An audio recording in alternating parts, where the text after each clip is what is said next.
What's up, everyone? It's Chicks in the Office with Rhea and Fran, giving you that Friday energy on a Friday.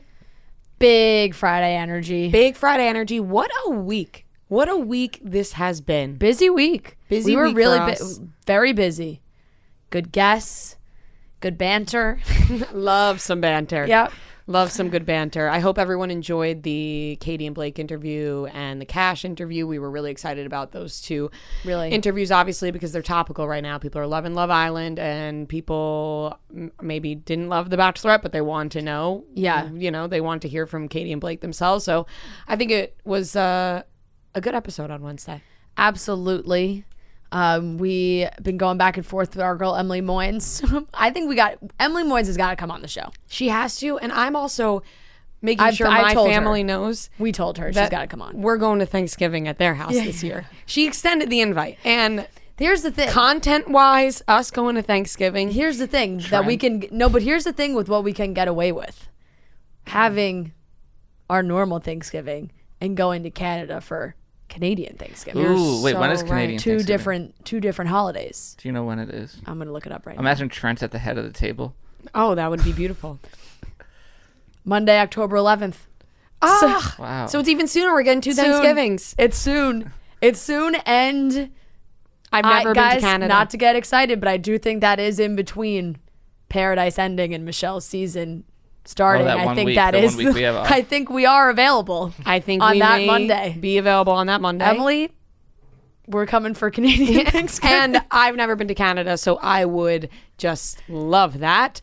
What's an update on your life, Fran? How's it going this week?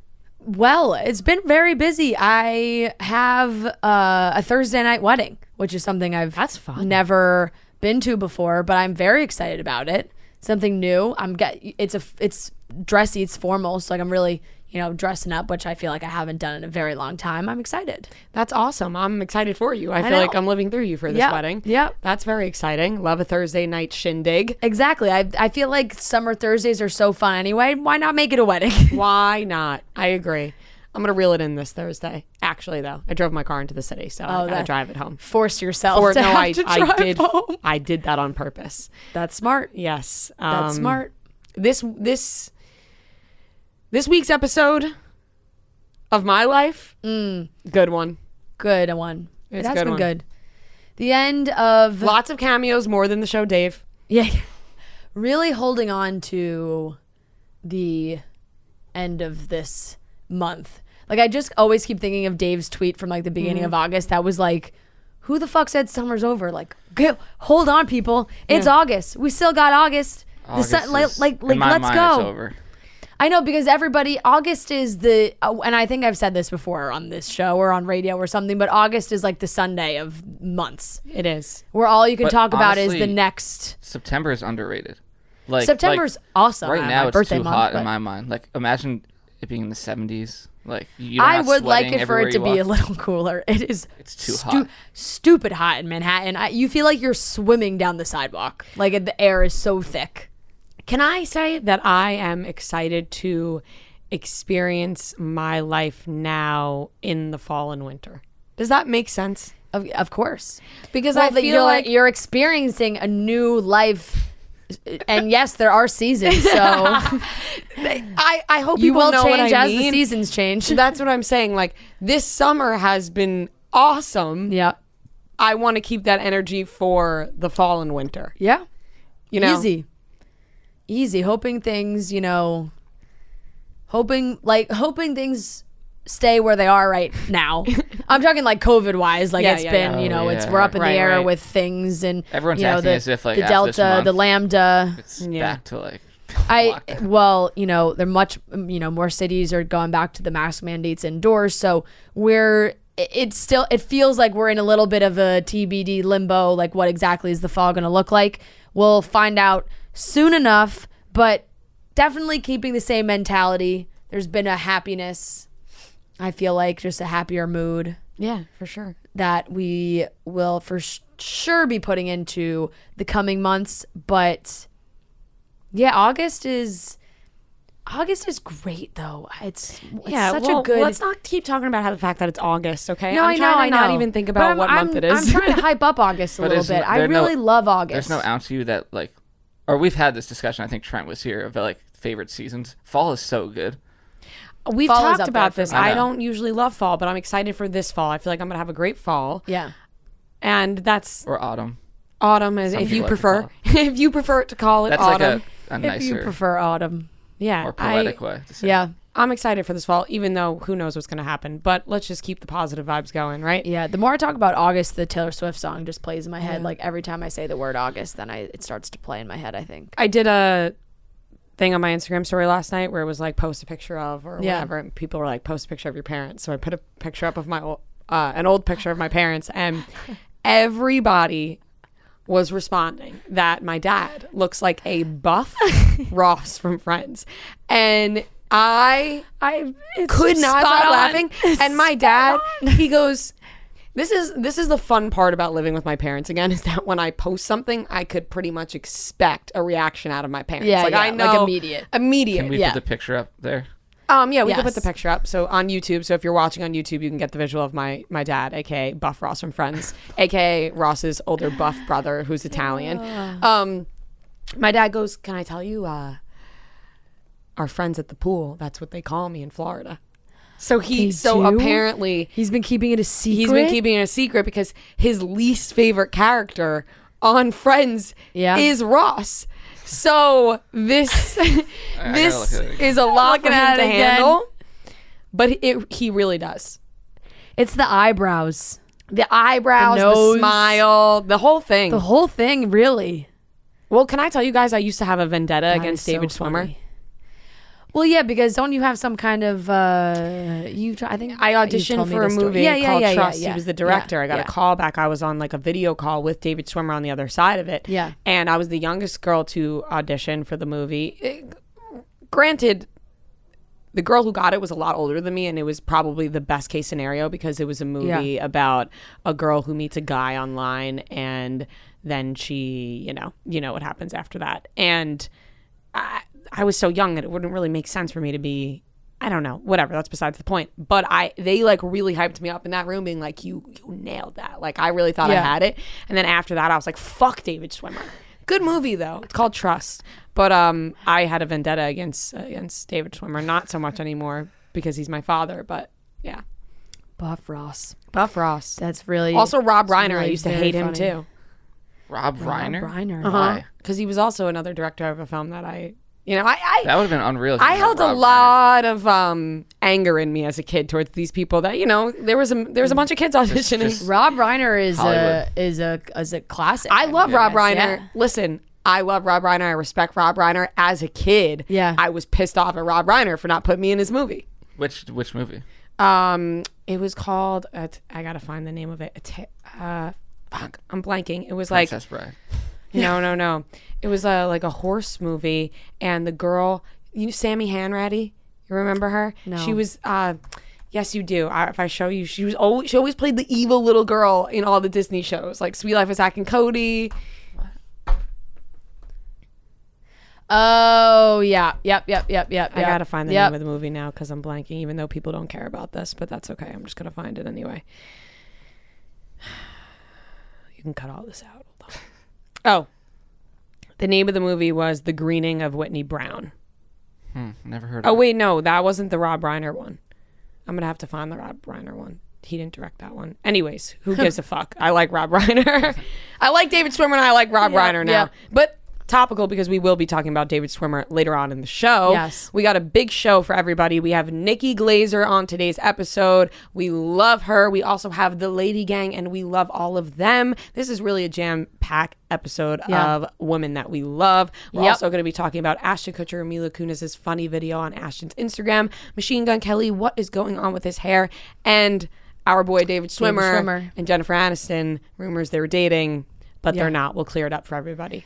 And before we get into the topics, there is something that you brought up that you wanted to talk about that you didn't bring up. So I'm going to bring it up. The Powerpuff Girls. Oh, I did want to talk about this. Yes. I actually have it pulled up right here. So I was really excited about the Powerpuff reboot on the CW because We love Dove Cameron. She's been on the show. Yeah. I'm a fan of her, follow her. And she was casted as Bubbles. And ever since then, I've been like attracted to this show. Like what's happening with it, whatever. Right. I'm also just curious as to how they would turn this into like an actual show. Right. That people would take seriously and not think is ridiculous. Well, yeah, I think they're struggling with Which is the problem. I think, yeah, exactly. Because they filmed the pilot and then the pilot did not get picked up. It was called the CEO, quote, a miss. Yes. The CEO, Mark, he called the first pilot a miss and they wanted to rework it.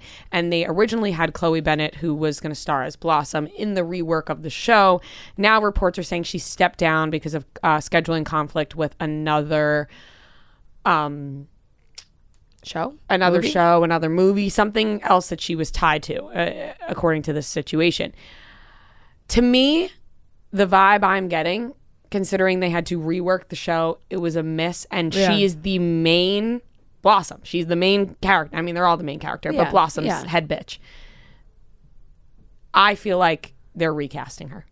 I feel like the network is recasting her.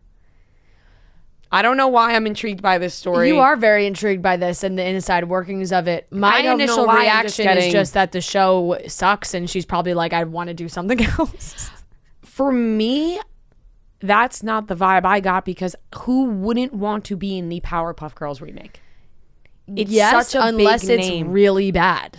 That might be it too.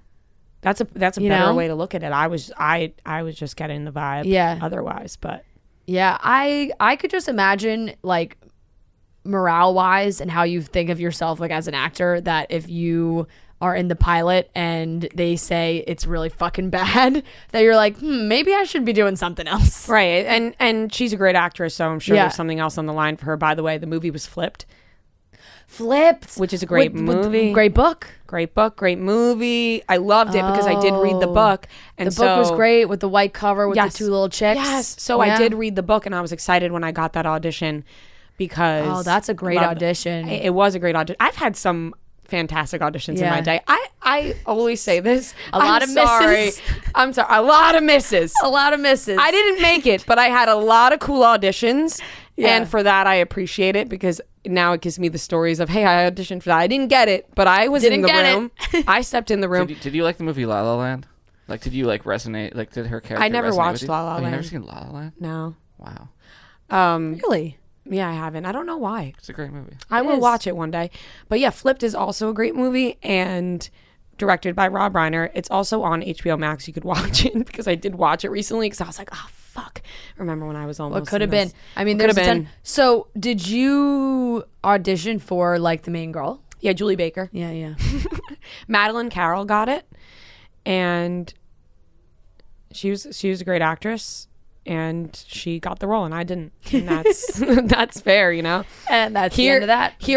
Here's the thing. I'm literally reverting back to my 11-year-old self right now. But she had a lot more credits under her belt to then land that role.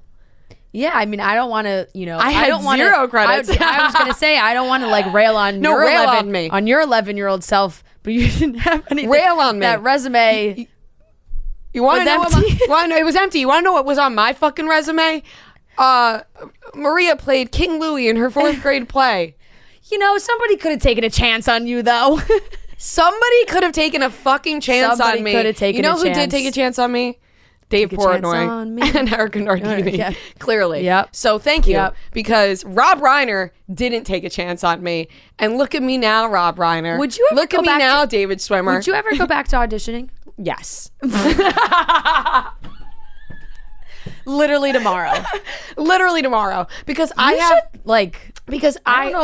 don't know. I mean, I guess you probably wouldn't be able to, like, if you actually did get a role and they were like, hey, we need you on set for 3 months. Yeah, it would be I could come with you. You could come with me, or I could do it over Zoom. I would never give up this. Yeah. I would want to do it on top of this. Here's the thing. I had a lot of confidence as a kid, obviously, or else I wouldn't be stepping in those rooms. But I have so much more confidence in my entertainment abilities now that I think I would nail those auditions. Yeah. Because I'm so sorry we're talking about this, but a lot of going into those auditions and acting class and all that is teaching you how to interact with those people in the room when you first walk in. Like, greeting, like, you never say you're good. You say a different word to like stand out, whatever. I was a personable kid, but I don't think I was as personable as I would be now. Like, I really think I would let my personality shine now. I don't think I would be afraid because I would be like, fuck you guys, I don't even need this role. Right. I got a job. This is for shits and gigs. Right. So I would, but it is, a passion of mine. I did it for many years of my life. I know. I would just love for the dream to come to fruition at some point. Not for you to like become some steady actress, no. Unless that's what you really wanted, but for you to like really get like one gig on a TV show or a movie that was like a legit show or movie. That's all I for you to want, have like Fran. lines, not just to be like standing in the back, to be like an actual credited character. Just because I put in so much time. Like, people really don't get how much time, once again, sorry, but they don't understand how much time I really put into that in my life. From when I was 8 years old up until I was 18, really, just... Oh my God, auditioning 3-4 times a week. My dad was driving me in and out of the city. I would miss school all the time. I was going to speech pathologists because I had to get rid of my Long Island accent. That's most definitely back. I was going to say, you have reverted. It's stronger than ever. And what did you say at the... when you were coughing, you were saying your abs were hurting. And you looked at me and you were like, Fran, my abs. I was like, oh no. My abs. No. My you fucking were like, abs. oh, my abs. Like, oh. Yeah, no, it's back. Uh-oh. But it really was a lot as a kid. Like, I really put a lot of time in, not even just the auditions, because I would go on go-sees as well, which is the modeling stuff. So like, on top of having auditions plenty of times a week, I would also have the go-sees to go to. So I'd be going to a go-see, then an hour later I'd be going to an audition. Meanwhile, I'm supposed to be in school. Yeah. And I went to acting class oh my God, I would on Fridays. My brother tried to do that for like a year. Yeah, it's tough. Yeah. Maybe 2 years. On Fridays, I would go to acting class instead of like hanging out with my friends. I would have to go to acting class after school, sometimes on Saturdays. Yeah. It was just like so much fucking dedication to then not have one TV show under my belt. Yeah. It's funny, and like, I don't really have anything to compare to it, but it is wild where it's something that you do for so long and then you just stop. And the amount of times that you hear sort of the same thing over, like, there was a casting director that I became really close with because I went to one of her workshops, and then you like make connections that way. And then she gave me her number and was like, I actually want to work with you acting wise. Like, I'll teach you as well. But she was a casting director, and she casted The Sitter, the movie with Jonah Hill. Mm-hmm. And I remember I went into the audition. She was the casting director. She was obviously rooting for me for the role.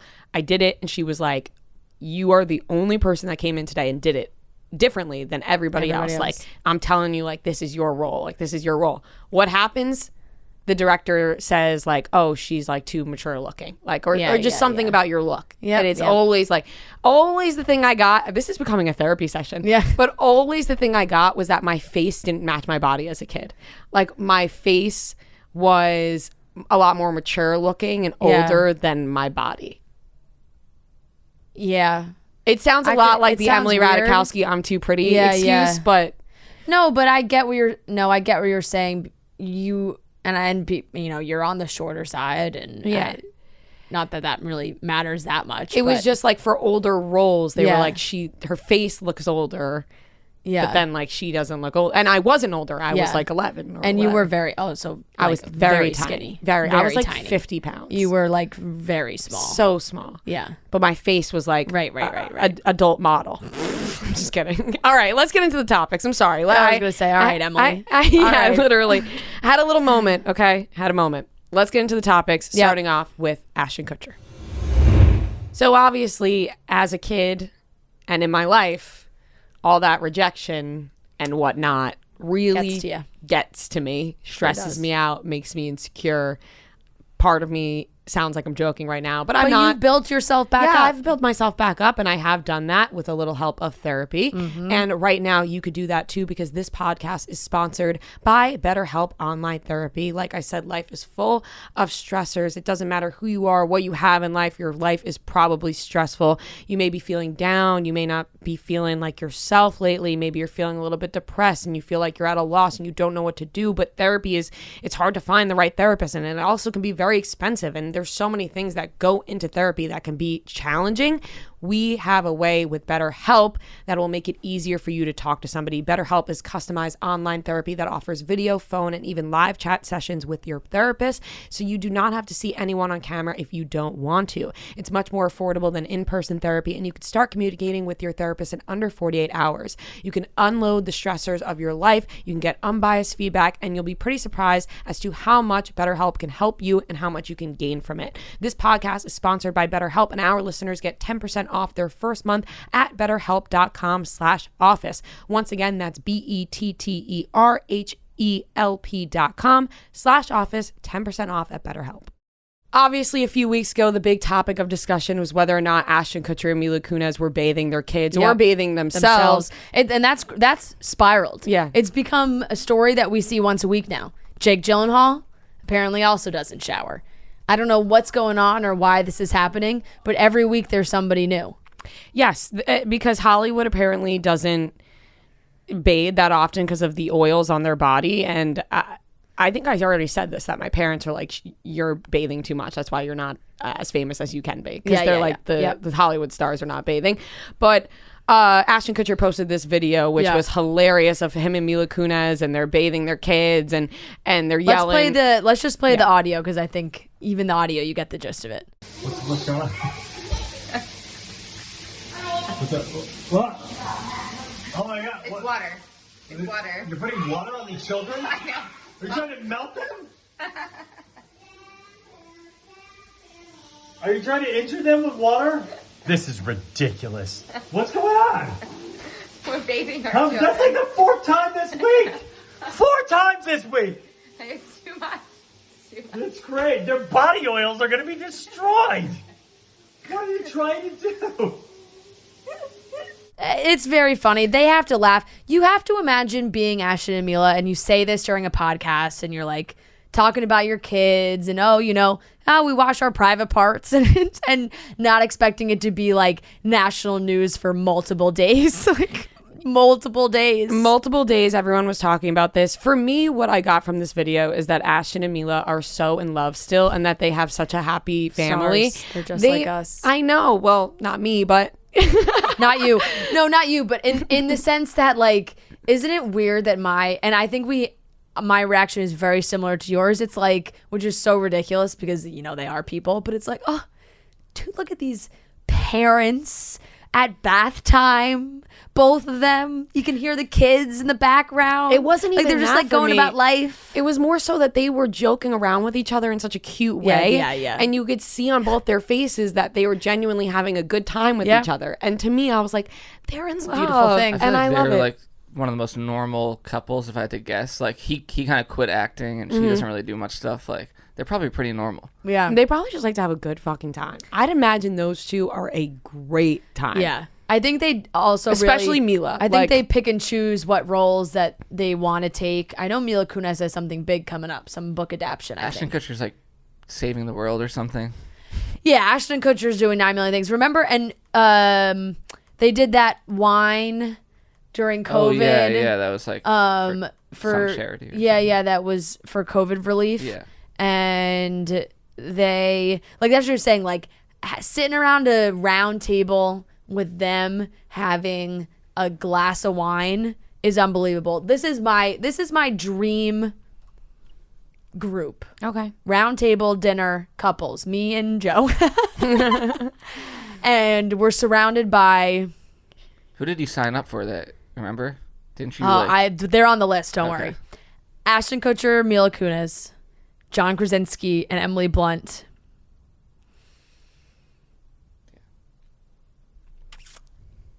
Honestly, I think I would go Blake and Ryan Reynolds. Okay. And that's probably a lot. But then sneaky this is going to be a random one, but I think I would go, and this is bad because I should know what her name is, obviously, but I think I would go crazy and put like Jason Momoa and Lisa Bonet on there. That's an awesome good pick. one. Yeah. And Lenny Kravitz. Just have him there. Just for no have reason. him there. Yeah. I got one. Okay. Okay, wait. All right. It's me and whoever the fuck knows at this point. Yeah. Me and open chair.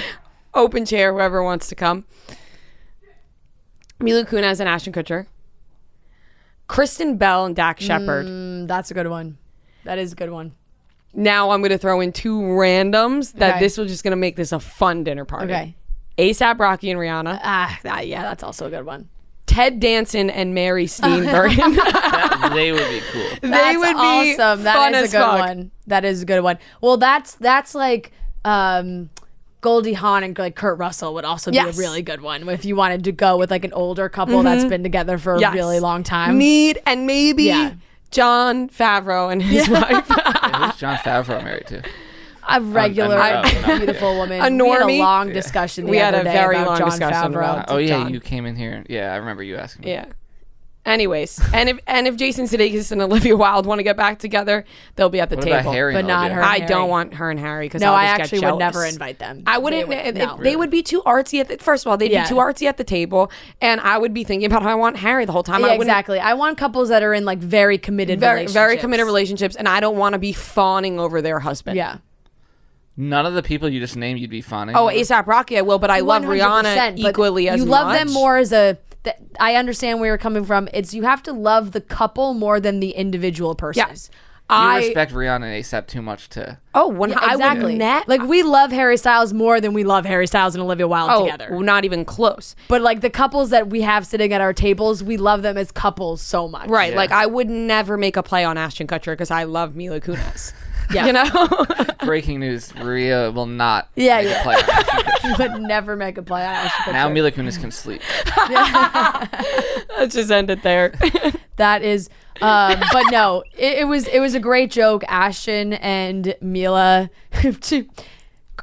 contrary to popular belief, occasionally do bathe their children. That was prime example. Just a quick update on Machine Gun Kelly and his hair, which, by the way, it has just been all over the place. Some people thought he was rocking extensions at some point, very shaggy blonde hair. He for sure Now- was. I saw Brianna made a TikTok Yeah. about that, and I'm on board with her. Like, he definitely had extensions in. Yeah, he's wearing extensions, and now he went bald and he had the Avatar tattoo on his head. It was really just for a music video, paper cuts. I have to be honest, Machine Gun Kelly doesn't do it for me. And I want that on the table. Machine Gun Kelly and Megan Fox as a couple do it for me. Megan Fox, she does it for me. Mm-hmm. Machine Gun Kelly, I'm with you on that. he does not do it for me. Pete Davidson, yes. Like, you know how the argument's always Pete Davidson, Machine Gun Kelly, blah, blah. Pete Davidson, yes. Machine Gun Kelly, I am not sexually Is that like attracted a to. new thing? No, it's just more of a revelation I've had because I feel like so many many people people yeah. love Machine Gun Kelly in that way. Like they think he's the hottest fucking thing to ever walk this planet Earth. And I haven't really been swayed one way or the other, but I decided this week that I am not swayed in the direction of wanting to fuck Machine Gun Kelly. It's very. And now hit or listen, miss Machine for Gun Kelly me. would probably see me and be like, I don't want to fuck her. So I get Yeah. that. I'm not trying to be like high and mighty, but and you know, I'm not saying listen, now I'm talking myself in a hole. Yeah, just stop yourself. You don't want to fuck Machine Gun Kelly. That's all. Statement Currently. made. Don't need to justify it. Don't need to make excuses. You currently are not sexually attracted to him. Yes. Fine.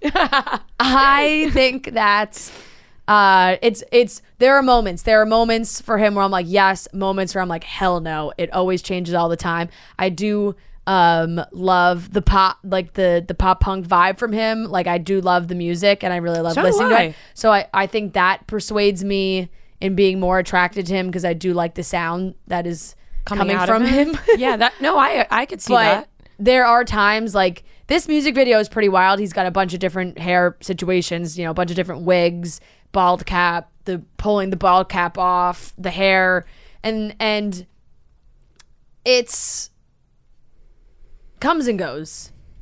I think there are some times when, like you said, there are some times when he and Megan Fox are, dressed up, going out, where you're like, oh yeah, they fucking look good. And then times when you see Machine Gun Kelly and you're like, not there. It's just not there. But he looks better with Megan Fox on his arm. Yeah, anybody would look better with Megan Fox obviously. on their arm. But how would...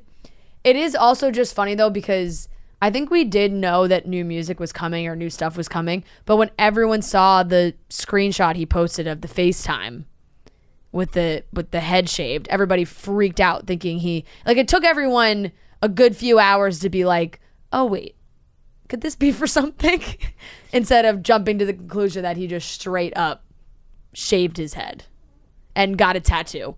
Like, I think the tattoo is what did it for me. When I first saw it, I was like, that can't be real. How did he get that thing on his head? Yeah, I you just don't know with Machine Gun Kelly. No, you so don't. I didn't really have a guess, but just a music video. Yep, just a music video. Another moment where the world took a collective gasp.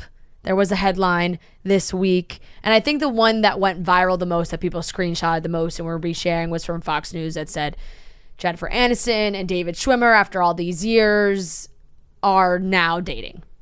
And that got the people going, thinking, oh my God, finally it's happening. They talked about how they had crushes on each other briefly, when they were filming, and it's all coming together.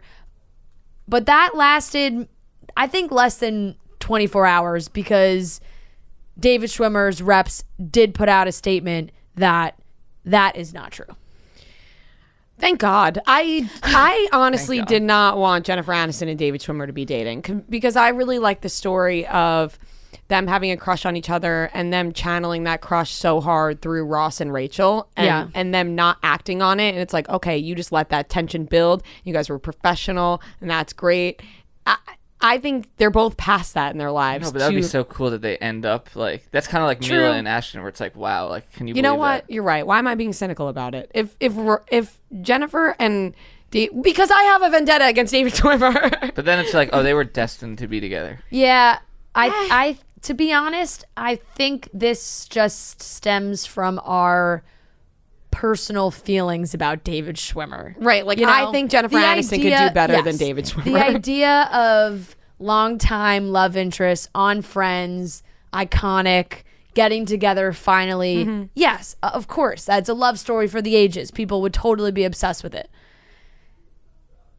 And maybe it's just because Ross and Rachel were so on and off the whole time, but you felt happy knowing that Ross and Rachel figured it out.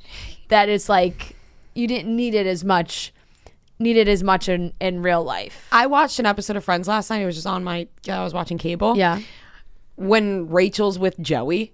And you just think to yourself, how did they write this into the storyline? Right. That was a brief time where that felt silly. It was like Rachel and Joey. Was that like how far towards the end? end? Toward the end of the show. Yeah. They're running out of things. Yeah, exactly. It felt ridiculous. It felt ridiculous. That was ridiculous. What is also ridiculous is that David Schwimmer's reps didn't let this roll for like a couple weeks. The fact that it was David Schwimmer's reps that denied this and not Jennifer Aniston's makes this so much funnier, because I imagine like David Schwimmer's publicist being like, "We got to get out ahead of this one, guys. No, can't have the world thinking they're dating." A bad look. Like, well, not even that, but I feel like almost maybe he got embarrassed. Like, oh, I don't want Jen to think that I'm telling people we're dating. Yeah. Right. That's also very true. I didn't think about that. But it would make like sense, Jennifer Aniston's far too famous to ever address something like this, but for him, he's like, "Oh my God, we got to make sure." Yeah, Jennifer Aniston's like, I'm too busy like with Brad Pitt rumors. Like, I can't have David Schwimmer like. Jennifer Aniston's too busy like being the world's best ex, like posting photos of Justin Theroux for like his birthday, like just. She also likes like everything John Mayer posts, like. That's good. You know what? Just seems like such a great lady. We all got to take a page out of Jennifer Aniston's book. Love you, Jen. She does, and it's just so funny because it's like this. Right, the report was that those feelings started to stir up again. They've been spending a lot of time at her house in Los Angeles. And his rep told LUK, which is interesting, like of all publications to give the statement to, they went with LUK, that the story is, quote, false. Just false. That's it. That's the statement. False. I mean, they like rekindled at the reunion. It kind of makes sense. Yeah, that is because they gave us the ammunition, outlets, I could see totally outlets being like, ooh, any chance we get of any Wait, where did it actually sounding stem of that from? Like the actual report? No, it's them confirming that they had crushes was during the Friends reunion. I know, but like, was this just based on nothing? Oh no, it like, were they came seen from together, or like Closer. I don't even know like if it was a legitimate Closer online. It's a UK publication that I've legitimately never heard of. Jennifer Aniston and David Schwimmer are together. Cozy dinners, long walks, and a spark after 20 years of buried feelings together. So maybe that's why they gave the statement to LUK. It really was building in the UK tabloids, and then it got picked up because like I said, the Fox News article is what I saw shared a million times. I saw it from Pretty Little Thing, which makes zero sense. Pretty Little Thing is British though, is it not? Yeah, they posted. I saw their tweet, and then I saw Dumois respond to it, being like, "This is false." So damn, Dumois denied it. Yeah, they said they had on. They did post a story. Very good authority that they're not dating. So you know what, everyone? Sorry, Ross and Rachel, dreamers out there. It's not happening. It's not, and that's okay. It is. We have a great interview with Nikki Glaser. Guys, you heard us talking about it in the intro. I'm going to keep talking about it. August. Hold on to summer, guys. It's not over yet. Hold on tightly, and hold on tightly to your Coors Light. It's the official beer of slowing down summer. Summer always feels like it flies by. You don't have any time to relax. You're go, weekends planned, traveling, you're doing all this stuff. Well, take a moment in August, in the next couple weeks, to sit back, relax, crack open that ice cold Coors Light. It will truly slow down summer for you. It's mountain cold refreshment made to chill. Coors Light's cold lagered, cold filtered, cold packaged. It's literally the only beer out there that's made to chill. I know that the weekends, they truly, you're busy, you're traveling, you're doing stuff, but to have that, Coors Light on the beach, sunset, you're just trying to catch those last rays. You don't want the sun to go down. You could stay on the beach all day long. Coors Light is the beer you got to have on your side. I'm telling you. It's the official beer of slowing down summer. We want to see your Blue Mountains all summer long because as the beer that's made to chill, we want you to savor every second of summer. Get Coors Light summer packaging straight to your door with Drizly or Instacart. And get Coors Light in the new look delivered straight to your door with Drizly or Instacart by going to CoorsLight.com/chicks. So check that out at CoorsLight.com/chicks. Always remember to celebrate responsibly. It's coming from the Coors Brewing Company, Golden, Colorado. All right, everyone, we are here with a very special guest. We have Nikki Glaser, who we love. She has been on the podcast before, but that was so long ago. So I am so happy to have you back on. And she is the host of the new show, FBoy Island, on HBO Max, and we can't wait to talk about it. Welcome to the show, Nikki. Thanks for having me back, you guys. So happy to talk to you again about this. I mean, we're already having a good time. Yeah, we were having a great time before we even started. Yeah, we have a lot in common. You guys are just cool, and you get it. And I'm happy to be here. And I'm. Have you seen FBoy Island? Yes, I've watched every episode. Fran can't stop talking about Or you haven't FBoy seen Island. it, and you're just. What the fuck? Oh no, Is it me? Oh wait, no, you're You're back. frozen. You're back. You're good. Shit. Did you hear any of that? You guys were frozen right after I asked if you've seen FBoy Island, and now you're frozen again. Oh wait, no, you're not frozen. But it looked like you were both like. No. Oh, no. We just said Fran is I've watched obsessed with every FBoy episode. Island. I have not missed yay. it yet. No, I have watched every episode.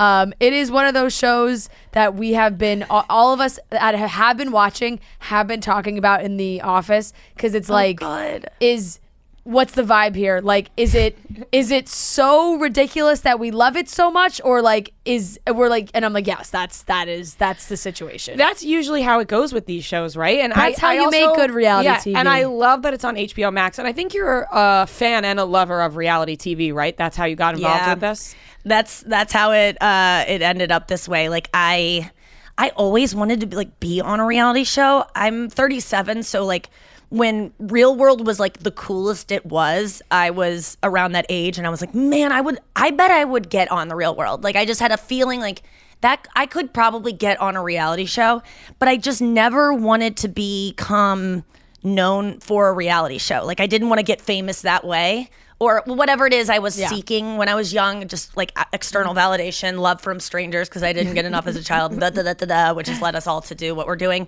Now that I'm older and I like feel like I have self-esteem that isn't based upon strangers loving me and accepting me, and I've also, I found a way to do something that people call talent, which is like stand-up, which is a talent, obviously, but it really, I feel like I found a way in to, I'm trying to like make this make sense. I thank God I found stand-up, because before then I was just like, I don't know what to do. I'm not good at acting. I'm not good at singing. I can't play a musical instrument. I know I want to be famous. And that is the old me. Like, I don't really have interest in that anymore, but that's usually like, that's what draws you to entertainment. Like, I wasn't like, I want to make people laugh. I was just like, how do I get people to like think I'm cool and like know who I am? And I eventually found stand up, but I was like, oh good, I'm good at this. And it like also serves that need. So I just like fell into stand up, went hard at it, got really good at it. And now I'm at a point where it's like, I just want to do what I want to do. And I want to be on reality TV. Like I realized that wasn't just me wanting to be famous, that being drawn to it. It was me wanting to just be myself on camera and like have people say that's okay and let me know that like I'm not a bad person. Like there's something about reality TV. Now I'm drawn to it because it's fucking easy. You just live your life. You don't have to memorize lines. You don't have to prepare anything. You just have to like try to look good. But even if you don't look good, like it's also interesting. So I want to be this. I've forever wanted to be, ever since I did Dancing with the Stars, I was like, I want to be the Bachelorette. Like I love being the subject of a reality show. I feel like, it's just where I belong. But I felt really embarrassed of that because, my agents are sending me auditions for movies and TV shows, and you got to write a pilot and all these things. It's like, that's what you're supposed to do when you when you get a name for yourself. Like, okay, you've cultivated this name. People know who you are. Now let's do something with it. And I'm like, can we do reality? And they're like, what? And so they started sending me like shows that were, in pre-production or like being pitched around. And I saw this one email like a year ago that said FBoy Island on it. It was just on an email with all these different reality shows looking for hosts. And I was like, that would be the best because it's such a ridiculous name. They obviously have a sense of humor. God, that would be a dream. And then one of like the creator of the show, who's a friend of mine, thought I'd be perfect for it, called me and said, hey, I'm going to pitch you for this if you'd be interested. I originally thought he was asking me to be one of the girls on the show. And then he clarified because I was like, really? Oh my gosh, thank you. And he's like, no, you're 37, gross. No one wants to see that. So we tried with Claire and it gave the world COVID. I'm not connecting Claire being the Bachelorette with COVID, but the universe couldn't handle a 39-year-old Bachelorette and it shut shit down.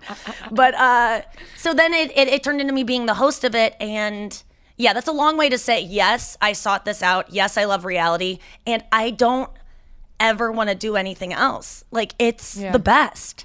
Yeah. And it's yeah. We love reality too, and we've always joked saying the same thing. Like we want to find a way onto one of these shows, but not as a contestant. I don't want to compete. Like that's the dream. Like we're like, you don't want to be a contestant.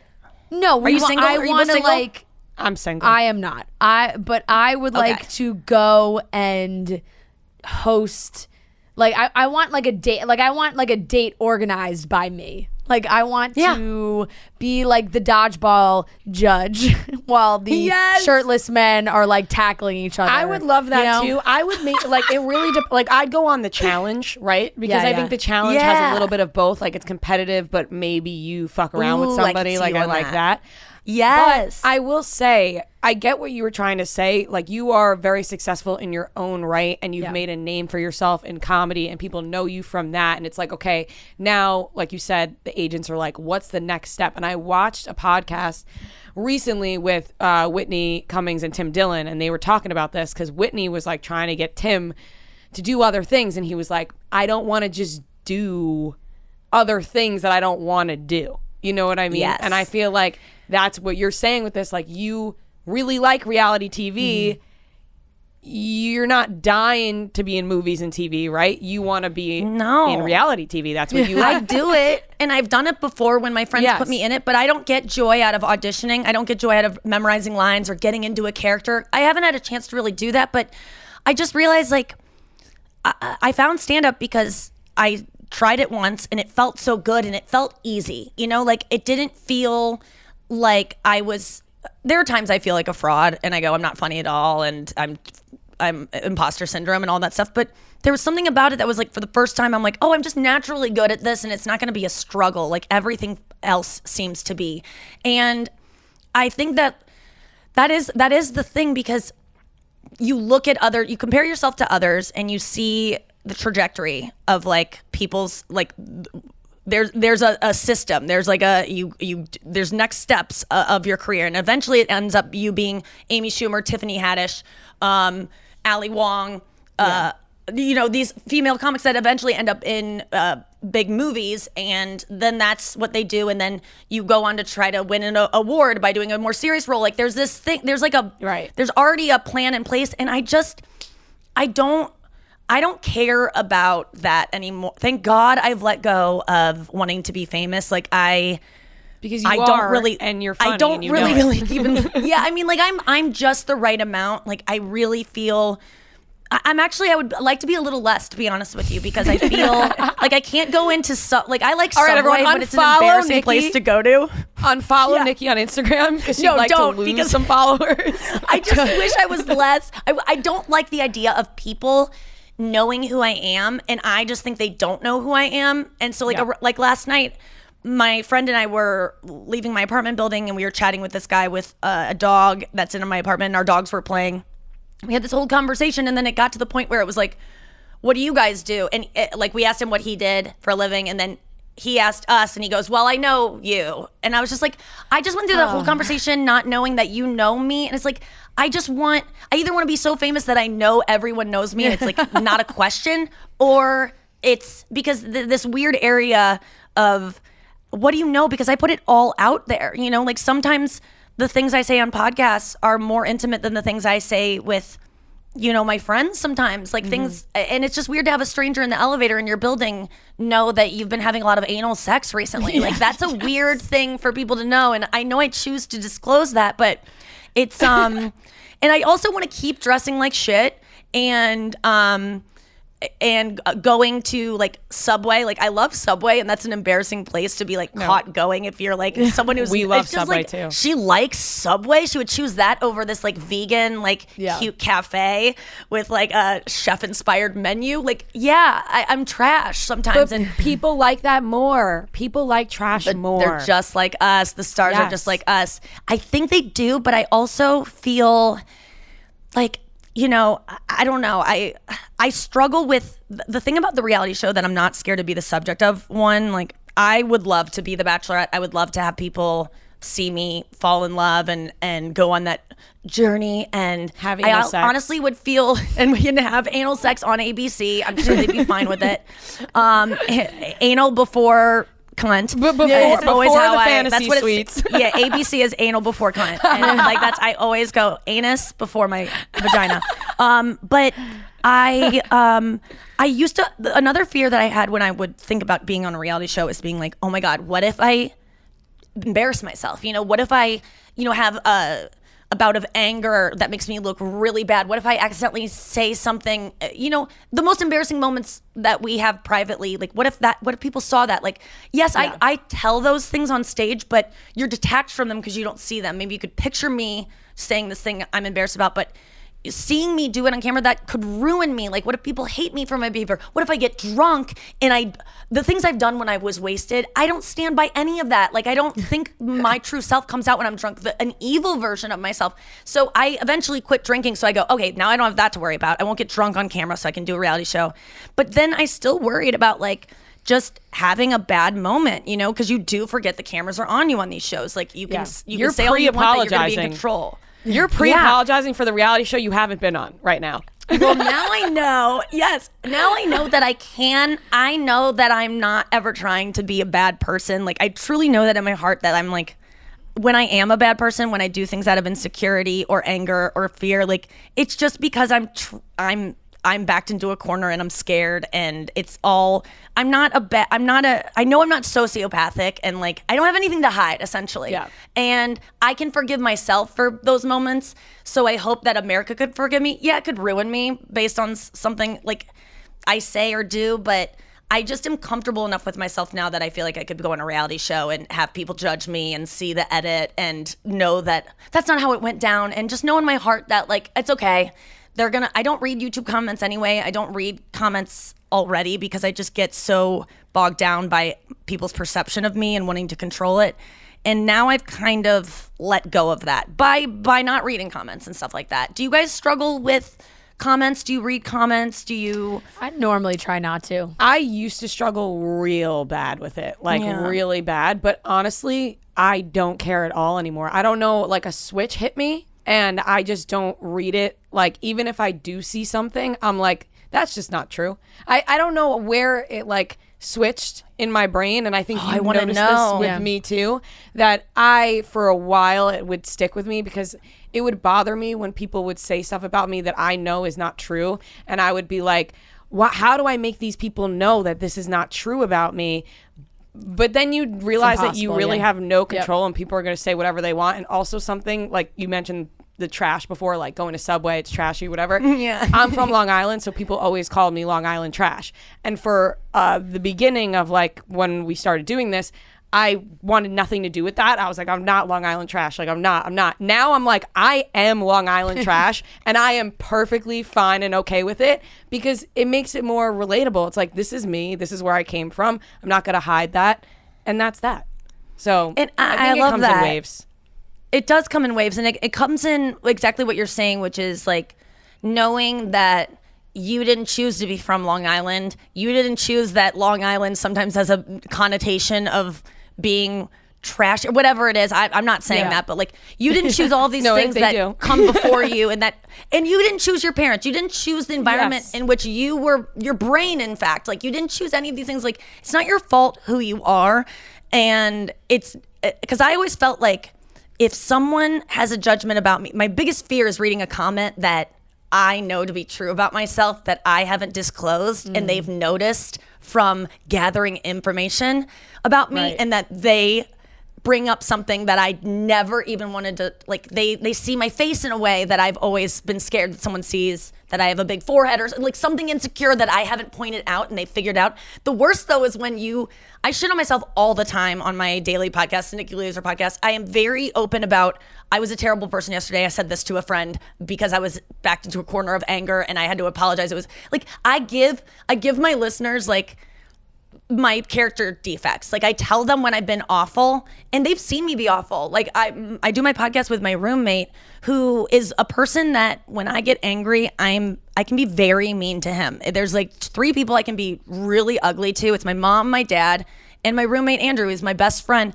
I can be a bully at times because I get scared I'll be abandoned, and I also know that this person like is not going to leave me. I trust, so I can just be cruel when I'm having a bad day. I can like take it out on him, and it happens even though I am trying so hard for it not to. It still happens, and people on the podcast hear it because he'll come into the show and I'll be a bitch to him, and then the next day I have to say, listen, yesterday I woke up depressed and I was taking it out on him, and it was not kind, and and then I'll have people go, Nikki's spiraling. She is mean to her friends, blah, blah. And I go, I gave you that. I let you see that because I'm aware of it. You don't need to start a subreddit about how I'm a bitch when I gave you that. Figure out things on your own. And they're doing it the same. Right. They're doing the same thing in their life. Like That's are the thing, also it's all projection.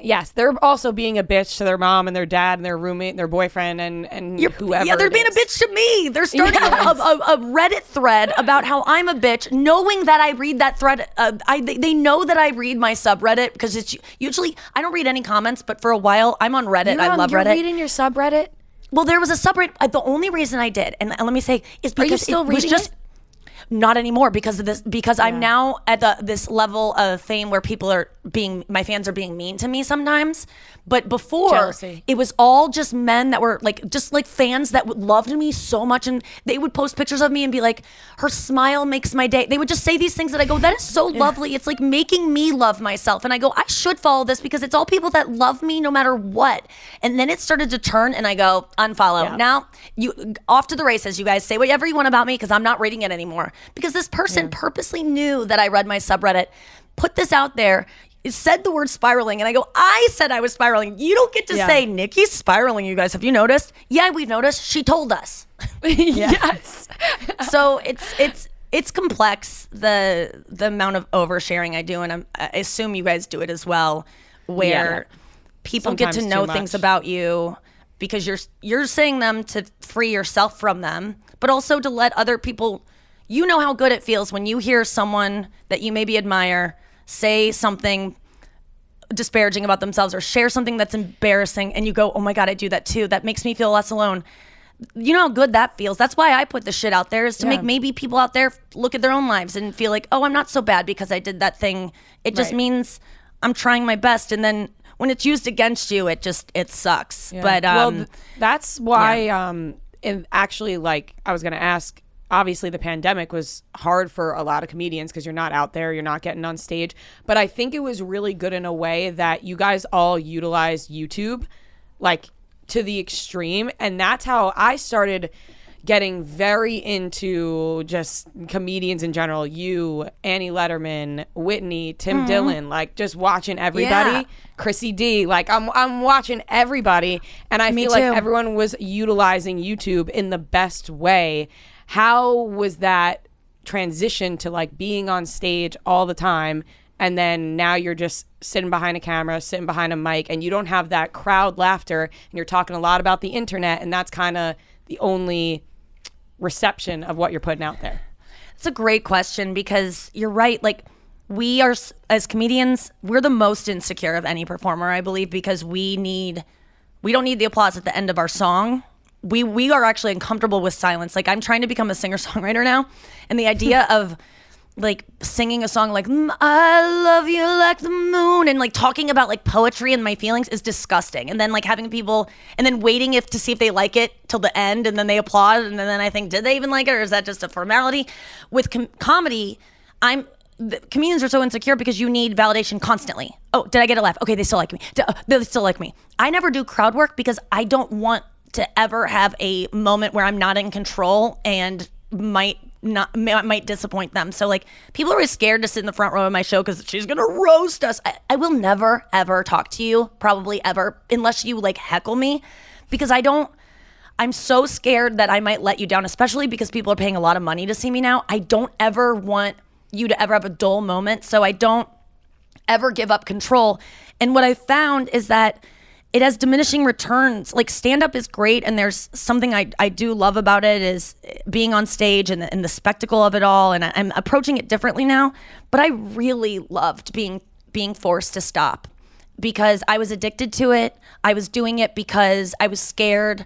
You know, the way I've been addicted to exercise before. If I take a day off, I'm gonna get fat. If I rest one day because my ankle hurts, someone else is going to look hotter than me or whatever. You know, like, those fears we have of other people are going to pass me by and people are going to forget about me and I'm going to lose everything I did. And stopping and having everyone have to stop. So it made me go, okay, there's not other people out there doing it. We're all on the same page. It allowed me to stop and gave me permission to. And then when I did stop, I realized that I did miss going on stage every night and yelling into a microphone and saying my feelings, but I got to do podcasts and do the same thing and actually feel a more intimate connection because, I don't know, there's something about doing a podcast. I do mine every day, Monday through Thursday, and iHeart didn't even want me to do 4 days. I was like, would have gotten paid the same to do 1 hour once a week, and I was like, no, I want to do 4 days a week because I want to stop doing stand-up every night. I need an outlet for my feelings that isn't me having to put on clothes and go to a club and hang out and wait and then go on stage and then maybe have a bad set that makes me feel sad. Now I'm finding other ways to express myself and connect that isn't dependent on validation. And the messages I get are so much greater to me than laughs. Laughs I don't even feel anymore. Like they got me high 18 years ago when I started, but they don't get me high anymore. And what gets me high is when I perform stand-up is presenting an idea that makes people go, whoa, I hadn't thought of it that way. Like, whoa, like the moments I have had with stand-up where it shifts my perception of the world. I think I'm not scared now to, with my stand-up, have silence and say something that isn't maybe funny, but is like, whoa, that's kind of an important thing that no one's saying. And maybe it's not hilarious, but I'm maybe not gonna do that thing again now. Or, wow, what she just said about, like, I'm talking about molestation and rape now in my set. And it's like, those subjects are not inherently funny. And yes, I have jokes in them, but really I'm just trying to get out information and to make it more acceptable to talk about these things, to make victims feel less alone, even though I have not been victimized in those two ways that I know of. You know, molestation, it can happen to you and you cannot remember, which I kind of think probably happened to me because I'm obsessed with it and I'm very scared of men and not trusting. But I'm talking about these subjects on stage because I think it's the new stand-up's not scary to me anymore. Getting on stage, like talking in front of people, the things that used to really like make me nervous and feel like I accomplished something, like the stage fright, the am I gonna bomb, all those things, that doesn't get me off anymore. What gets me off is tackling a subject that makes everyone's asshole tighten up and then somehow like make everyone feel okay about it and actually learn that we need to talk about these difficult subjects because the like, you know, when we say you can't talk about rape or like, well, let's not bring up rape, it's gonna like maybe trigger people, which I validate. And like, if I do trigger someone during my show with it, I would personally apologize to them because I don't want to make them have a panic attack. Mm-hmm. But I think that talking about these things, when we say when you say you can't make rape jokes, you're silencing people that you're silencing that experience. People, something that happened to someone that was the worst thing that's ever happened to them is by saying you can't joke about it, is saying you can't talk about it, essentially. It's saying, and then when you create an air of, oh, that's awkward, don't talk about it, that makes people kind of go, then you don't want to talk about rape ever. I mean, it trickles down, and then guess who wins? Rapists, because then they know their victims won't talk about it because it's such a shameful thing to even breach.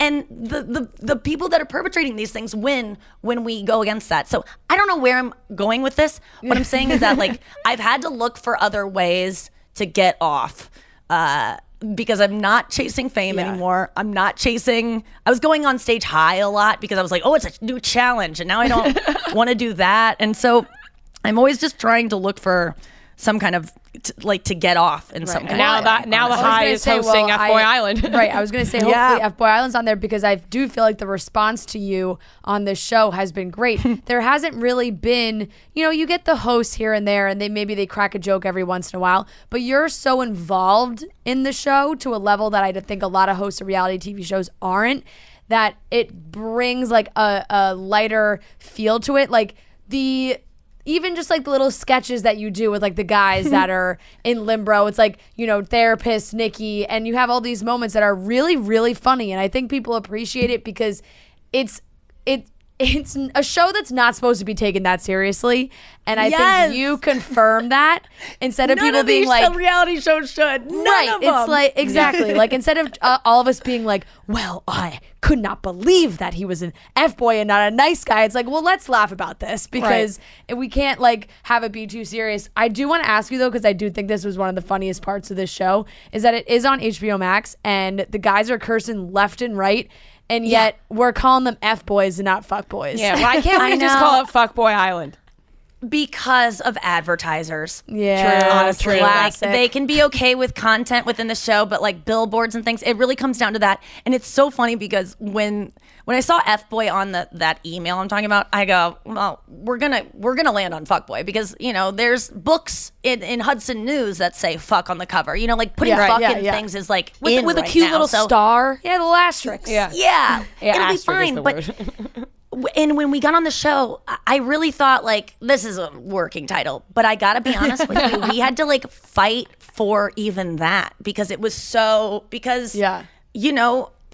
That's so crazy to me because there's like, you can have a moment where there was, I forget, I think it was maybe one of the Jareds, but one of them was like, this fucking guy, it's fucking ridiculous. I can't fucking believe this. Fuck this mother. And it was like, he just said fuck like 9 times in 30 seconds. He's like, I'm not Nikki a fucking F-boy. I know, and Nikki can't call him a fuck boy. I'm not a fucking F-boy is hilarious. That's like so ironic. You're right. It's so funny. I love that they can just let it fly though, because this is not a reality show, but in Outer Banks on Netflix, like, I think they're allowed a minimum of F words. So like one time the dad says fuck, but then all the other times the kids are like, what the freak? And I'm like, just let it fly. Yeah. Why aren't we just letting it fly? But advertisers, the whole thing. It's advertised, but I used to be someone who was like, let us just cuss whenever we want. Kids can watch porn if they want. There's no like, kids hear this stuff, like, let's do it. But I think that there's something, and I'm someone who's like, don't ever censor anyone, like say what you want, but I think that this does make it more palatable for everyone to watch, because like, and for F-boy to become a thing that people can say, and it's a branding thing too. Like I know that like younger people in middle school or high school can watch the show now and talk about it without getting in trouble or getting detention. Right. So I think it sounded so dumb. I gotta be honest, the first day of the show when I have to be like, welcome to the FBoy Island. There are 12 F-boys and 12 nice guys. I was like, this is the dumbest shit I've ever said. Like, it's the dumbest S I've ever said. I cannot believe I have to say F-boys and actually act like this is serious. But then it just starts to sound right. Like you know, like it just by the end of that scene, I was like, no, F-boy actually feels good, and that's a real thing, and we're all on board. And it's weird how that can happen, but I do think that this show has allowed me to be that type of host that calls out how dumb all of this is and how these relationships probably won't last because not because reality relationships are fake. It's because no relationships really last. Like I said the other day about Olivia Munn and John Mulaney. We were talking about them on some podcast, and I was like, yeah, I love it. I love like watching the news about it and like seeing their pictures. They're not gonna last. And people were like, that's so mean. And I go, why is that mean? They're boyfriend and girlfriend. We don't even know if it's even that official. The odds that it would last are insane. Nothing lasts. Even marriages don't last. It shouldn't be insane to say something. It's just the way it is. So these relationships on FBoy Island, they're not gonna fucking last. And maybe they will, but chances are they're not. But that doesn't mean that we can't treat them like these are real emotions people are having. It doesn't invalidate the feelings and the investment as a viewer and as the host. I got very invested. I was getting goosebumps during elimination ceremonies about guys that I was literally the day before being like, why is he even on the show? Like, I don't care about the relationship. It's such bullshit. He's a lot like I was thinking all these things and projecting all this stuff. And then the next elimination, I was like crying at their love. And I was like, cause it's fucking real, dude. These emotions are real. And just because it's eventually going to end, because it will, doesn't make me want to watch it any less for some reason. I absolutely agree. Nikki, it does not take away from the show. I am so Did you guys watch The Bachelorette? We do, and we are literally about to interview The Bachelorette in 2 minutes, which is why we have to end this right now. Good luck. I Don't know, ask her about her feelings because you're not going to get much. But I got to go. Trust me, my thoughts on Katie, I love her so much. I'm rooting for her, but I'm Team Greg. Peace out. Thank you. Thank you for that. Good luck with that interview then, if you're Team Greg. I'm about to go tell her that. So yeah. Give me the confidence to tell her that. Can you tell me, say what you want? I'm going to throw Okay, up. listen to me. I really would like to get some answers from her about the gaslighting accusations, because if anyone's gaslighting, I think someone needs to look at themselves, because gaslighting is getting thrown around. All Craig wanted was her to say something about her feelings for him. Right. That's all he wanted. And it was so embarrassing for him to have to ask that. I know you have to go. I would ask her, what did Greg want and what, because she would have given him anything. But he couldn't explicitly say, just tell me that I feel a hole in your heart too. He couldn't say that because that's embarrassing to have to like tell someone what to say. Yeah. But she would have given him anything to stay. She loved him, but she couldn't do it because she doesn't know how to articulate her feelings. And I would like to just, I mean, I We're gonna get an answer. I'm scared for you. Bye, guys. I love you so much. We love you. Thank you, Thank you Nikki. so much. We Good luck. DM me. Will you DM me and tell me how it goes? I will. Please. Okay. Love you guys. Thank you. Bye. Thank you. I am certainly not the chef in the relationship that I'm in. I don't really cook much. You're not. Joe's a great chef, though. But he's fantastic. So in order for me to compete and for me to step up to the plate, I need a little help. I need Green Chef. I need somebody who's going to hold my hands and tell me what to do. I don't have the instinct. I don't have, the spice instinct, the tasting. I need instructions. I need things portioned out properly. And with Green Chef, I do all of that, and it's healthy. You can choose from all of these different easy to follow recipes. They got keto, paleo, plant-powered diets if you want to try something different. For me, I like it's their basic, balanced living box that you can get and you feel good about it. And honestly, I think this past week I made an absolutely delicious meal. Everything's hand-picked, featuring organic veggies and high-quality proteins delivered to your door, pre-measured and mostly prepped in insulated packaging. That's key to this, is like I said. I can't go to the grocery store. I don't know what I'm doing. I need help. This is sent right to my door. All you got to do is follow the recipe. It's so easy. You're going to blow your socks off, the people you're eating with some of these meals that you can get from Green Chef. This week, I was really loving the Italian pork sausage skillet. It has sauteed broccoli, roasted red peppers, ricotta, and mozzarella. So, so delicious. And also their Mediterranean beef salad. I love a good Mediterranean salad with feta cheese. Feta cheese is my favorite. I'm obsessed with feta cheese. If you want to impress the people around you, get your cooking skills up, eat well, eat healthy. These are great foods, like I said, hand-picked, organic veggies, high-quality proteins.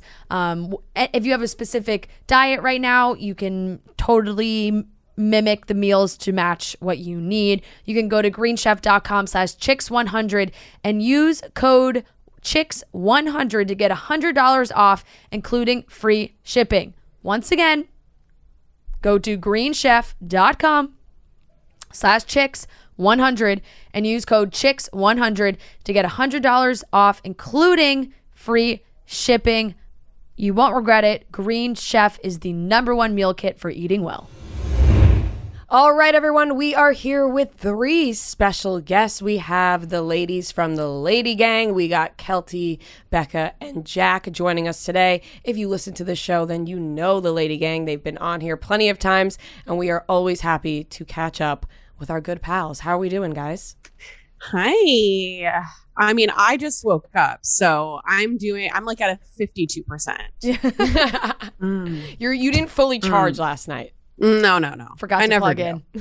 Yeah. Every time I see you guys, I remember that time we lost the People's Choice Award, so it takes me to a sad place. So I'm like at a 4. I also like how you guys went different percentages. Like you were like out of 100, 4. Is that out of 100 or out of 10? It's out of 100. Becca, what are you rating yourself right now? Out of 1 out of a 10, I'm going to say a solid 7.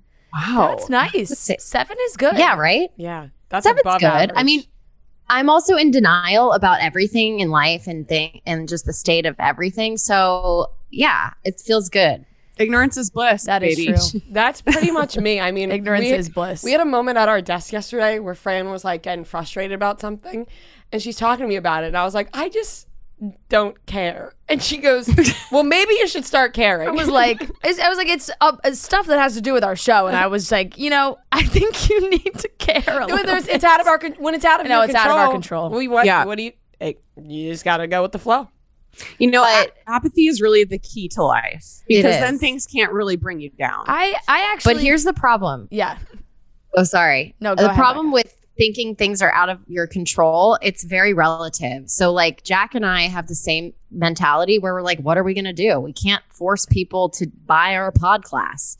And Keltie's like, no, this is within our control. We're going to move mountains to do it. So it's a little tough when, one person is a little more, what should I say? That's actually, Keltie's form of denial is that she thinks we can move mountains. Yes, but you can. I've built an entire life on making impossible shit happen. That's true. So I'm not of the belief of like, it's out of my control. I'm of the belief of if I push it and stalk it and love it and hug it and cuddle it, it will become what I want. Meanwhile, most people do that, and it's like the opposite of what you're attracting. Yeah. You know what I mean? Like I've forced things in my life, and it's just been like, you're a desperate idiot. I'm not coming near you. Well, it's like begging a boyfriend to get back together with you, and I've they're done like it many times. and that has never worked for you. They sometimes come back for like another 4 months. Yeah, but barely. Or They're an barely in it. Like if you beg somebody to come back to you, you know they're like, fine. Like, okay, we'll do it for like whatever, because they feel bad. Yeah, and they're like, I can get some sex out of this at least. And then you're just delaying the inevitable. Yeah. Yep. Every time we talk 100%. to you guys, we all just are like, yeah, we're all losers. Like that's always the final conclusion is like, we're all a bunch of losers. I mean, everybody's a loser. Can I tell you something though? I want to just shout out someone special. When we had our TV show on E, Ed Sheeran has been someone that like I saw on the red carpets, and he started inviting me to be like he always was like, come and interview me exclusively. Like, oh, I'll just do Keltie. And when we had the TV show, I literally went to everyone I had interviewed in 10 years and was like, will you come on my show? I got my own show. And Ed was on the first episode of our show and was like, yes, I'll do it. And was like a superstar. You know, everyone else can go fuck themselves. That's a great more Ed person. Sheeran's. Even Chriselle. Chriselle's great. Yeah. She came on our show when She was a Hartley. She was married to someone, more famous, and he got his karma. I'm stoked about that. But she came on. She wasn't really doing a ton in her career, like as actors have like quieter times. And then she blows up with like Dancing with the Stars and Selling Sunset, and she's very much in demand. She's doing things for like Vanity Fair and blah, blah, blah. And when we asked her to come on the LadyGang, we were expecting a big fat no because she's very busy. And she came on and was amazing and gracious, and like there are those people. Yeah. So that's the silver lining. Yeah. Now you bring up Chriselle, so I must ask, Yes. how are you guys feeling about the new relationship? Fucking stoked. I know. Right when it came out on Instagram, obviously, because it came from her post, Yes. we were sending the post to each other being like, oh my God, this is fucking amazing. I love it. I Keltie, feel why like are you sitting we're back on- like that? I do not feel the same way. Yeah. Why? You don't? I thought that we were all in agreement about this. Same. What? At the first post, I was like, great, Chriselle, get your private jet. Like, you know what I mean? This is inspiring. You've had enough hot fuckboys. And it's like, get the money, get the man that's going to put all those fucking flowers in your room. Like, But I is love he that this. guy? Like, I feel like on Selling Sunset, they make these two guys still look like they are players. Like, Yeah, like fuckboys. 'Cause Yeah, wasn't like they he like dating- they can't like keep a relationship for more than a few months. Like Mary was always shitting on Jason for like how Yeah. like uncommitted he was. Well, maybe he found the right woman. Yeah. Or maybe he's just ready to settle down. It's like That could be the case. And also, Chriselle is such a genuine like person. She's really kind, and I think he's probably dated a lot of like gold digging LA trash. So I think she could be the one. She could be, and I like the combo, and I hope he's like private jet rich. I keep trying to find out how rich We he asked is. Josh. Yeah. It looked, I mean, based on their vacation that they've been having in Italy for the past like 3 weeks, it seems like they're quite rich. He has Why to be Michelle? private jet Why rich. is Yeah. probably getting all that Everybody- for free. Why is That's okay. everybody in fucking Europe right now? He has to be private jet rich. Has to be. Also, who's still in LA right now out of you three? Keltie and I. Yep. And Becca, where are you? I'm in Austin. Austin, how are you liking that? I love it. It's great. It's like I've been here for 4 months, which is so weird. I feel like I just moved here like 2 weeks ago, but it's great. I feel like I had done the LA thing and I was like ready for a change, and so was Zach, my husband, and he was never really an LA guy. He was there for me. And so this was like a nice little compromise.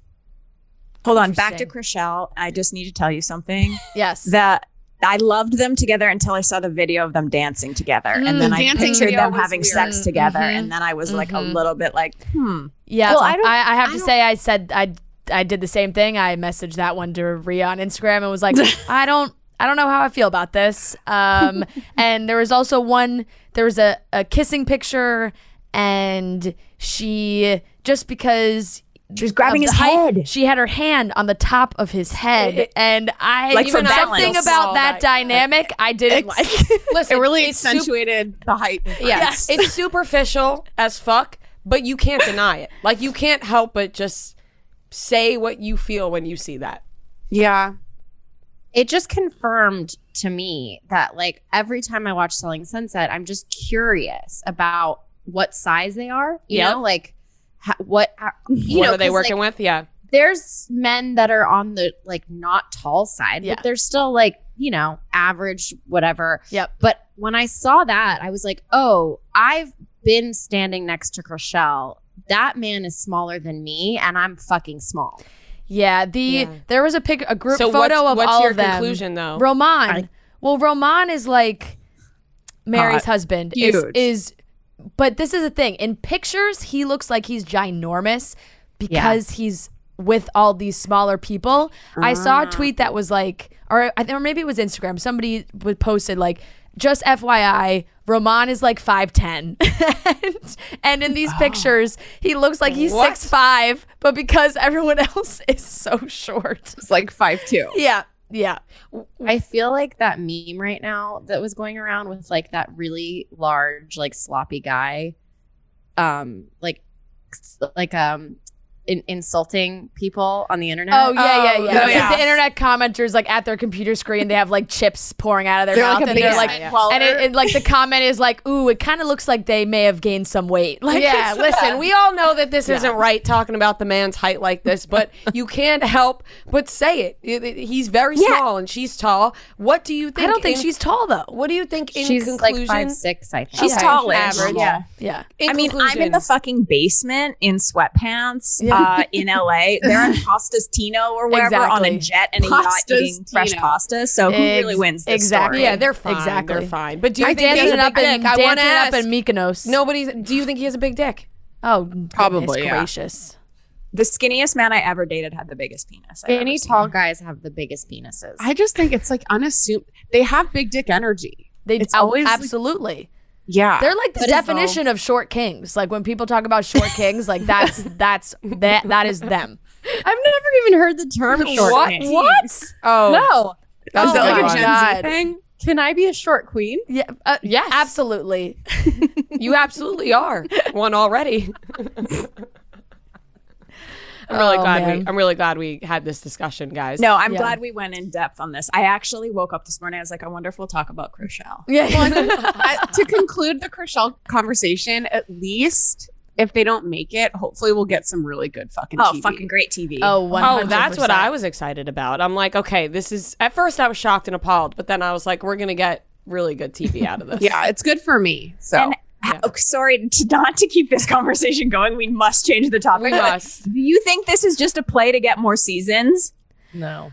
People don't dance like that together when they're not fucking. That was my initial reaction, Keltie. I was like, okay, I really didn't like Selling hasn't been a new season in a while, so the hype for me kind of died down. And I saw them all filming again and was like, ooh, okay. Like, I'm not totally intrigued by like Christine's life and like things like that. Like, doesn't do it No. for me. But when I saw the post, I was like, oh, now I gotta watch. So to me, I was like, that's gotta cross their minds as well. So The For visuals sure. The I producers have, are like, yeah. change the subject. The I'm not saying visuals I have anything in else my about head are not good right now. Nobody wants to know the visuals I have in my head. Yeah. about the sex. Yeah. Yeah, okay, we'll move on.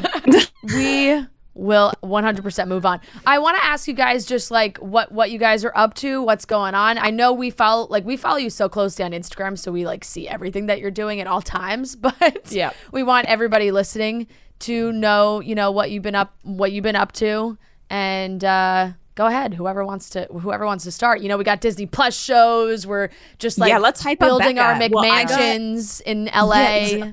Keltie. I got ingrown toenail surgery, and Oh my Becca has a God. new show on Disney Plus, and Jack's boyfriend About to Jerry twerk is off. on summer tour as a rock star. So who's winning? The great Best part is Keltie. I have like the biggest foot phobia. Like I can't stand feet. They really scare the shit out of me. And Keltie goes on to tag me in her ingrown toenail posts. I'm for so glad I nasty, missed dangly that. feet. You But guys, also, Keltie, got you were the- literally just on a private plane to France. On like, give me a fucking break. Yeah, we don't Okay, want to you're hear about your fucking ingrown toenail. yeah. You know what? I had my second PJ of the year. It was fabulous. I wore Tom Ford for Gucci Yes. at Cannes, and I was like hanging out with people who invented ketchup. Yeah. And I was so hungry because I really dieted for like 4 weeks before to fit into the dress. And then the morning after, I ate $77 crepes and ran into Josh Flagg at the pool. It's amazing. It was amazing. And now I'm back down in my basement with my ingrown toenails. Mm. But Well, that's balance. It's all Exactly. about balance. I was gonna say that's how you make sure your head doesn't get too big. Exactly. That's how I'll always have time to go on Chicks in the Office. Yes. You know what I mean? Thank God. Because I have 72 hours of greatness per month. And Yep. then I'm back down soaking my feet in an Epsom salt sink at 7:30 in the morning. I want Yep. them to deny us next time. I want you guys just to be like, nope, we can't come on. I'm Like, pretty we are sure too busy. we asked to come on. Yeah. Like Yeah. it I'm wasn't pretty sure we did. Yeah. No, and like every time I'm in New York, I'm like, hey guys, I'm in New York. Can I like come on the show? no, you you guys know are what? always welcome. I don't know if you guys know this, but we started doing a thing where there's so many new podcasts and every publicist is like, okay, we're going to launch your podcast, famous spawn of someone. Yeah. And they come and they're like, hey, can blah, blah, blah come on LadyGang? And I was like, cool. Like, yeah, let's do a pod trade. And they're like, we're good. Yeah. And I was like, so you Yeah. want to come on my show, but you don't want me on your show? And then we say no. I'm like, go fuck yourself. Yep. Like, Yeah. Yeah, it's pretty savage wild out here. there. Becca, I want to hear about your Disney Plus show because that is just so fucking cool. I saw it on Instagram. I was freaking out. The poster and everything. It's called Turner and Hooch. It is. And it is based off, well, it's a continuation of the original movie with Tom Hanks, Turner and Hooch. It was long before your time. It was probably before your parents were born. But it is a 12-episode series on Disney Plus. They're doing it the way that Disney Plus does it is like they release one episode a week, the way we used to watch TV way back when, which is fun. And my episode just aired and I'm in the rest of the season and it was like it was fun. It was like, I had like 17 years between this and Glee and every article that comes out is like, she's back. Oh my God, we haven't seen her. Did she die? So that's been really exciting to have like a resurgence in the business, and like have showrooms start emailing me again and like offer me free things, whereas before I'd be like, hey, I'm going to this premiere, do you guys have anything I can wear? And then you don't get a response, like that kind of thing. Mm-hmm. So it's been really fun.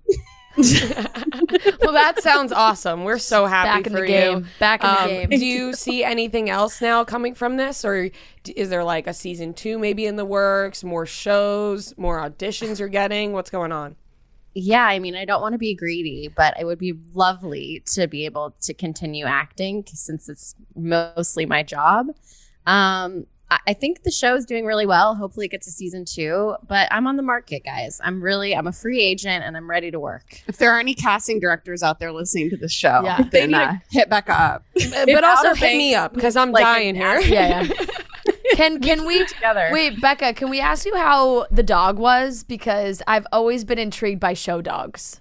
Show dogs, they really live the life. Yeah. First of all, everything is around their schedule. So like we come to set and whatever the fuck they need, they get. It's not like we're like supporting their starring like one-man show, but we had several dogs playing the same dog and like there was like a father-son duo. So like when the dog needed to be like chill and behave, it was the dad because he was like the more mature one.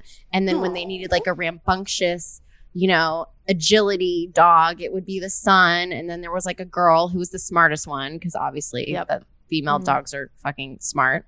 Yep. It was crazy. And those dogs slobber. It's like I've never experienced in my whole life. It's pretty gross. But it was a dream job. Love it. Love it. We're excited to watch. And Jack, I feel like I'm just always stalking your Instagram for like new clothes, new ideas, new outfits, like all the time, always. You're the best dressed person I know, I think. Thanks. Sorry, Rhea. That was so rude. Jesus Christ. She's leaving. Whoa. No, I agree. Yeah. I did wear a Becca outfit the other day. That really shocked the internet because it was pretty much covering up my entire body, which I never do. That's why I appreciate you. She doesn't cover her body? Yes, because it makes me feel comfortable because I like wearing crop tops all the time too. And then I see Jac posting and I'm like, okay, great. Jac's just been waiting for Gen Z. Like she's been dressing like a Gen Zer her whole life. And now you guys really appreciate her style. Well, and you know what's hard now? I like shop online and I do feel a connection to this Gen Z fashion resurgence that's happening. And I have to check myself sometimes because I'm like, is a 17-year-old wearing this? And can I The answer is twice the age of that pull it off? And I buy it anyways. And You it's in can my closet. absolutely wear it. You can wear it. You pull it off. Yeah. Like Fran said, Thanks. best dressed person she knows. Yeah. Rhea, what are you wearing right now? This looks like a club look. I don't think it. I'll stand up. I will say she did text me this morning asking if the top was too sexy for work, and I said, it's fine. I got these pants on. Nobody I gives really a shit over a appreciate Barstool. what you're wearing to work. Yeah. Oh, yeah. Here's the thing, actually, though. We actually got into a conversation about this the other day, right? When you with the Italian night, and I was like, I can't do that.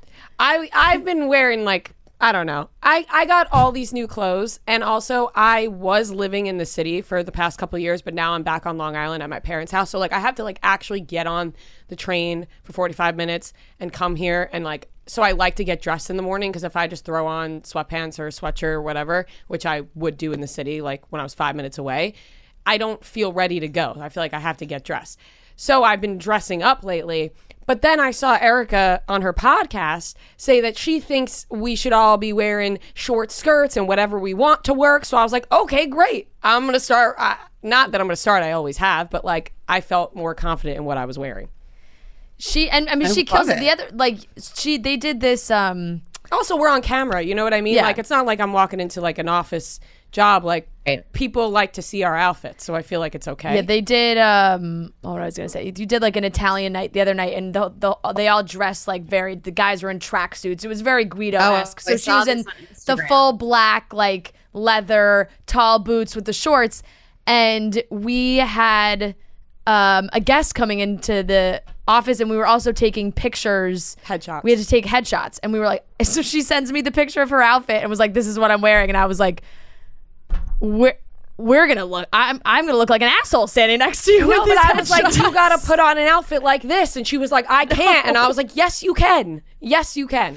I was like, I tried to. I tried on like 12 outfits, some of which had jean shorts and boots, and I was like, I panicked.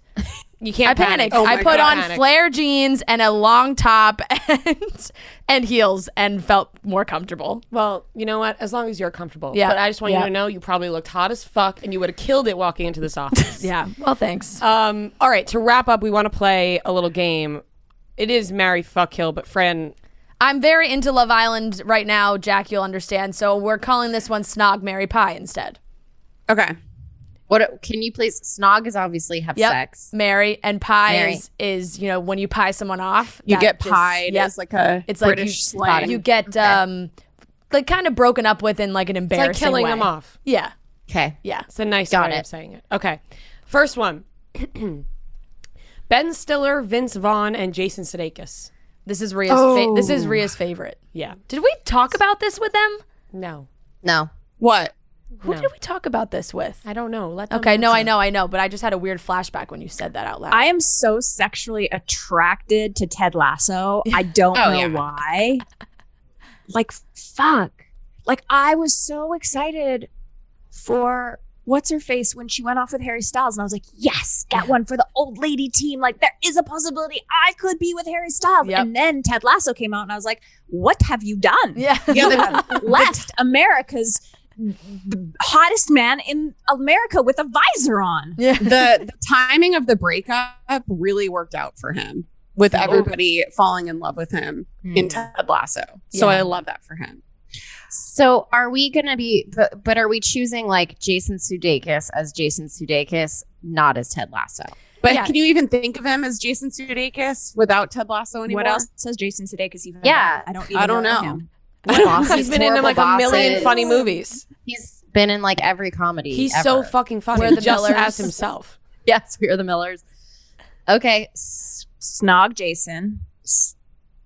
I would snog Ben Stiller because I have a feeling that he might be good Great in bed. Like he has some like sexual energy to him that I'd be really willing to try out. Because he seems kind of angry, right? Yeah.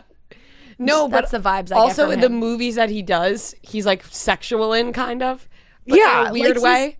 He's got like a vibe to him. I would snog Ben Stiller, kill Vince Vaughn, even though he's really tall, and that I really love that. And then marry, or whatever the word is for that. Mary. Jason Sudeikis, Ted Lasso. What about you gals? This is going to be controversial. I would marry Vince Vaughn. I think he'd be a good time. I would snog Jason Sudeikis and Pie Stiller. That's mine. Really? Yep. Yeah. Love Vince Vaughn. I just He's I saw a picture on Instagram and now I'm gonna forget who posted it, but it was maybe Drew Barrymore posted it. It was all headshots of some show that they were all on when they were young. Vince Vaughn was like in high school, or I mean whatever. He was a teenager, and he was so hot. Oh yeah. Really? I've never seen young Vince Vaughn, and I was floored. You've never seen young Vince Vaughn? That's why I love Vince Vaughn so much. No, never I'm seen young Googling. Vince Oh Vaughn. my God. Young Vince Vaughn is beautiful. All right, Keltie, let's get an answer out of you. Snog Ted Lasso. Pie Vince Vaughn, because I have no recollection of Vince Vaughn in my life. What? Hello. Oh, What's the other one? Ben Stiller? Oh, I found it. It was Drew Barrymore. Yes, that's it. Yeah, he's so hot. I can't. I've never seen that picture. I can't believe you've never seen a young Vince Vaughn. No, never seen that picture. That's crazy. It's too much forehead. Can you imagine our children? They would literally be like the Coneheads from that 90s show. Like it would be 5 head plus From a 6 head Coneheads? equals an 11 head. That's so much forehead. Yeah. There's lots You're of not forehead. you don't Genetic focus on the forehead. All right, next one. We got Chris Evans, Chris Hemsworth, Chris and edition. Chris Evans, Chris Hemsworth, and Chris Pine. Oh, We left off Chris Pratt, but he could be an option if I'm you wanted over- to put him in. Evans, Hemsworth, Pine. Yes. Yep. Okay. Ooh.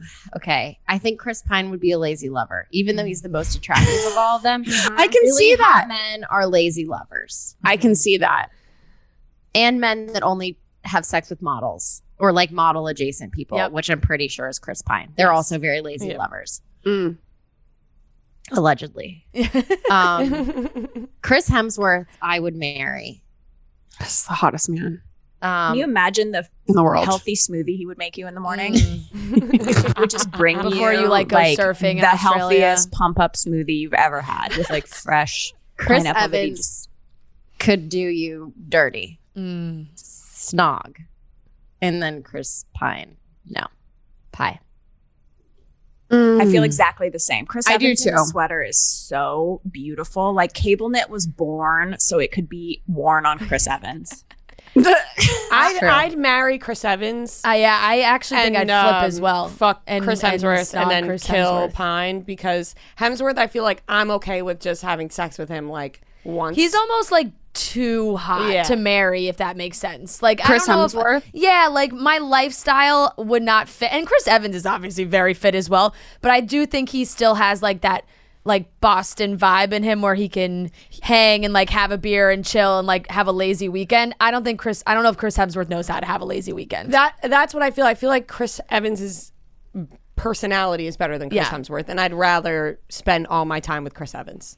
Yeah. Chris Hemsworth's wife is actually who we all want to snog. That's she true. is like She the is stunning. hottest woman Yeah. on planet Earth. All right, I hate them. one They're too more. hot. They have a beautiful.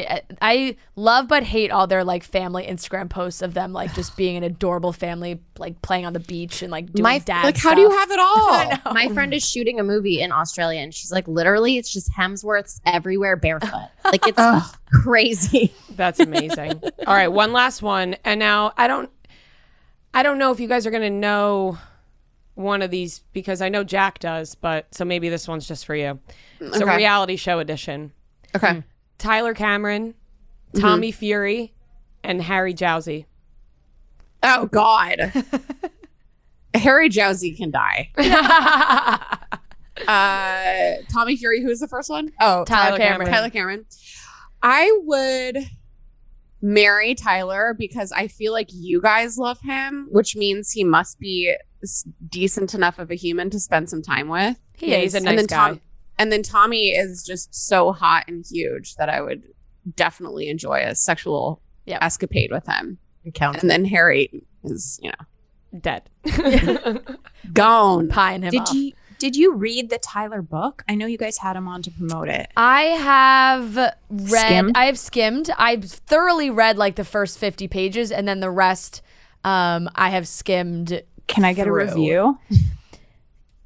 It is. Did he write it? Did someone else write it? I'm the always number one very question we intrigued. get. I'm always very intrigued by Bachelor and Bachelorette people who write books. I read them all. Like I read Colton's book. Like I read fucking Ben Flajnik's the girl that he picked book. Like Courtney. Courtney. Like I've read all their books, so I'm always very intrigued by like whatever story they are selling in the book, and I love Tyler. I think he was approached by a publisher to say, like, this is the idea we have for you to write a book. And he was like, great. Who would have? I mean, What's the premise of the book? Is it like an autobiography? The premise is basically coming from a hot man who, has had Playboy tendencies in his youth to help inform women what they really should be looking for in a man. It's a little weird switch, but the book is literally called You Deserve Better. So and he has, he definitely has a lot of stories about himself and his like growing up in football and all that jazz. And like Hannah and relationships and being on the show.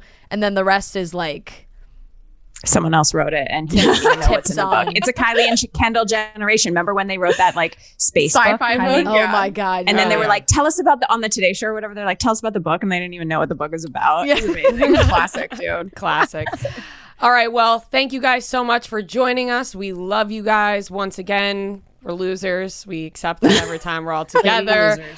Lady losers. Say where everyone can follow and listen to you guys. Please listen to LadyGang every Tuesday and Thursday, wherever you get podcasts after you listen to Chicks in the Office, of course. It's good because we intertwine, so nobody has to.